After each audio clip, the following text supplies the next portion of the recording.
Hi, my name is Felicia Lay, and I'm a computer science games major at the University of Southern California. For my CTAN 488 final project, I'll be discussing Genshin Impact and its fatal errors for producing liberating play, which damages their player base's gameplay experience. All the graphics shown in the video were made by me, and all screenshots and videos of gameplay were also captured by me. Genshin Impact is an action-adventure role-playing game released in September 2020. It thus far has exploded in popularity, earning billions of dollars in revenue across about 60 million users, and rightfully so. I couldn't possibly fit all the great details about it into a 12-minute video essay, but my favorite notable elements are its character design, combat, and beautiful environment. Genshin's main narrative follows the adventure of one of two twins, Lumion or Ether, generally referred to as a traveler, throughout Tibet after they were separated by an unknown god. Tibet is divided into 7 nations, each governed by a natural element and their own god or archon.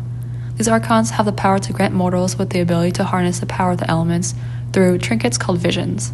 The main objective of the traveler is to meet all these gods to gain information about the whereabouts of their lost twin. The amount of narrative or lore in Genshin makes the game rich in culture, mysteries to discover, history to learn, and characters to know. The writing itself is exceptional. However, there is also something to be said about the amount of narrative it's dishing out. In its attempt to create liberating play, Genshin Impact's expansive narrative inadvertently creates a culture of Playbor, in where the narrative itself overloads the player's to-do list, quickly overwhelming them, eventually causing burnout, and producing an environment where they feel as if playing the game is a chore rather than an activity for enjoyment. Let's talk about the key words here. First is liberating play. Liberating play is, quote, a game's ability to easily immerse its players in a fictional yet productive environment. Genshin creates liberating play in 2 ways: its labor, which I'll discuss in a bit, and its aesthetics. The game has a lot to do, so you'll always be busy with something, whether it's collecting materials to help level up your characters or fighting monsters to complete a quest. If it weren't for the aesthetics, this labor would be difficult to tolerate. The visual designs and music makes this labor engaging. Secondly is narrative. Narrative has an extremely broad meaning, and it can come in many different forms. The one we're most used to is written narrative or a story, but narrative also exists in abstract forms, such as the scenarios we create in our heads or when music and visuals align to evoke an emotion which pushes a desired narrative. In terms of narrative in video games, it's a narrative that the game either implicitly or explicitly wants the player to follow. Genshin Impact's narrative is primarily communicated through its quests. Through these quests, we meet important characters, their personalities, and their backstories, the history of certain landmarks, and so much more. Last is Playbor. Playbor is a mix between the words play and labor. In a nutshell, it refers to what happens when a game is played too much, to the point that the player becomes mentally and or physically draining. The core of the Genshin Impact experience are its seemingly endless daily tasks. From farming materials to area exploration to quests, there's always something fun to be done, which at first glance seems liberating because it means that you'll never become bored. However, the shared sentiment among many players is that completing them all takes too much time and is mentally and physically draining. But how does the game manage to still hold the player's attention? The answer lies in its narrative, or rather, the fact that there's too much of it. All the busy work in this game is carefully woven into a narrative to give players the illusion of being productive, meanwhile unintentionally crafting an experience which forces them into a never-ending spiral of mentally draining labor. I've listed a few narratives that have resulted in Playbor, but please note that this is only the tip of the iceberg. First is resin. Resin, according to Genshin Impact, is a substance in which, quote, the flow of energies of all sorts is the source of many wonders and challenges in this world. Those same energies are also contained within this crystal. In gameplay, resin is a currency used to extract materials after you've completed a combat challenge. It's a way to urge a player into busy work because resin replenishes itself only to a certain limit. After that, it doesn't go any further, so if you want to have more resources, you must use up that resin.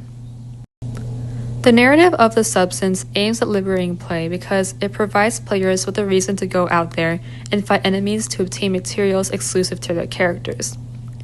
However, the narrative never explains the nature of how resin behaves and why it only replenishes to a certain amount. This is because the narrative only stands as a pretty title cover to make the activity feel productive, but in reality adds nothing to the game. Resin isn't even mentioned anywhere else in Genshin Impact. It's never brought up in the quest, nor are they even tied to any of the other aspects of the game. As a result, Playbor ends up being a side effect of this process because not only does it stress players into rushing to make the most out of their limited precious resin, but it also does nothing for the player's understanding of the game's narrative.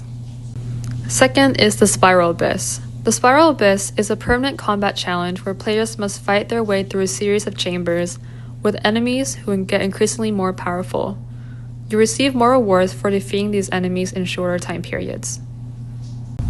According to the Spiral Abyss's description, quote, rumor has it that people who ascended to Celestia have also witnessed the same helix-shaped divine ladder that can be seen within visions. Venturing out into the universe and down into the abyss are the same in that both are braving the dark unknown. Killing creatures in video games is liberating. The problem with this is that while the Spiral Abyss's interesting narrative explains what it is, it gives no answers as to why you're fighting these enemies. What is defeating them do to further your understanding of the narrative of Teyvat? Basically nothing. The description is vague at best, but it's used as an excuse for players to yet again have more work to do, only to scrape the bottom of the barrel for rewards.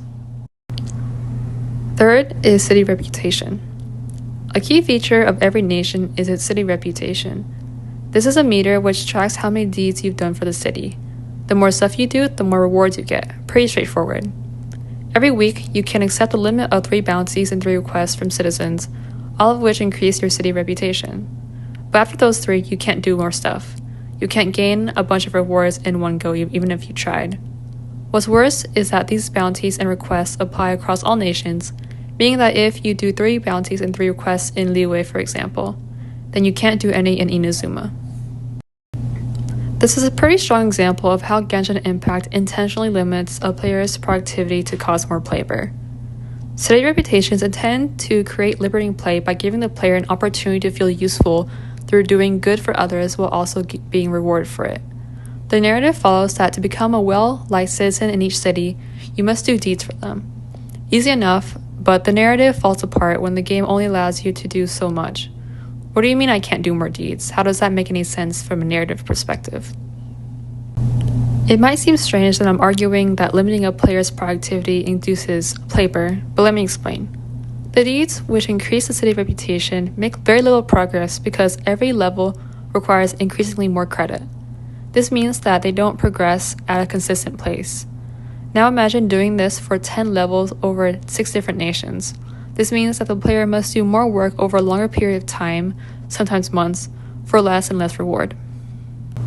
Lastly is oculi. Every region has its own oculi, which are floating objects which you can collect. According to Genshin's narrative, quote, the substance accumulates intense elemental energy, and they can be offered to statues to restore their lost power and gain rewards. The narrative of oculi replenishing a statue's power promotes liberating play by motivating the player to explore, collect, and return, a simple yet repetitive process, but that's easier said than done. All oculi are scattered across the expansive region, and a large portion of them are hard to reach, either because they're high above the ground, locked behind a barrier, or require a quest to access a certain area to get to them. What's worse is that every level requires an increasing number of oculi to unlock, and there can be up to almost 300 oculi in any region. This requires the player to work extra hard to collect them all. The 2019 article written by Jordan Pruitt titled Unfitting Productive Video Games and Superfluous Labor argues that video games which simulate labor of some kind gives their users a fantasy in which they feel productive. This fantasy fulfills their desire to feel useful and have a meaningful impact. He states that, quote, video games aestheticize work. They provide us with a fantasy in which we always have the power to feel productive, to access a new and effective world of mastery, efficiency, and self-actualization through labor that is not accessible in the actual labor process itself. Genshin Impact goes above and beyond with aestheticizing work. In addition to the narrative which validates the work, the process is rewarded by micro-features which gives players momentary instant gratification. This includes satisfying sound cues and visually appealing combat visual effects. When players take advantage of their characters' narratives of being expert fighters, they feel empowered, slaying enemies with a single slash or by summoning a literal meteor. This combination of factors creates a breeding ground for players to become addicted to the continuous gratification which the narrative creates. The narrative makes them feel powerful, so they keep seeking it. Fred also states, quote, "Much as in Bar's game, productivity is here entirely effective. It is a game about feeling productive, which I read as a psychic compensation for the reality of underwork. I first look at the mechanics of the game itself, which are built around the maintenance of a state of perpetual activity, which there is always more work that needs to be done. Idleness, in other words, is never mandatory." Proof makes sense, but I argue that Genshin is a little bit different. Genshin Impact, instead of the mechanics being built around the state of perpetual activity, the perpetual activity is built around the narrative. Imagine if the game didn't have any narrative to the nonsensical amount of work to be done. Players would feel no reason to do any of it. In other words, for every task available, Genshin gives just enough narrative for the player to care, and then uses narrative to construct gameplay around it, which creates labor. Genshin Impact has too much gameplay narrative. Most of it was seemingly made for the sole purpose of creating daily tasks for the player to do, which robs him of meaning and enjoyment. My suggestion is to cut down on some of these narratives, such as collecting oculi, while also expanding the narrative behind the ones which were not cut. It would be beneficial to not only describe what these narratives are, but also why they exist and their significance in the world of Teyvat. To make gameplay even more liberating, ensure that the conclusions for completing the activities include heightened rewards and give a clear-cut explanation as to what completing the activity does for its overarching narrative. I hope you enjoyed this video, and thank you for watching!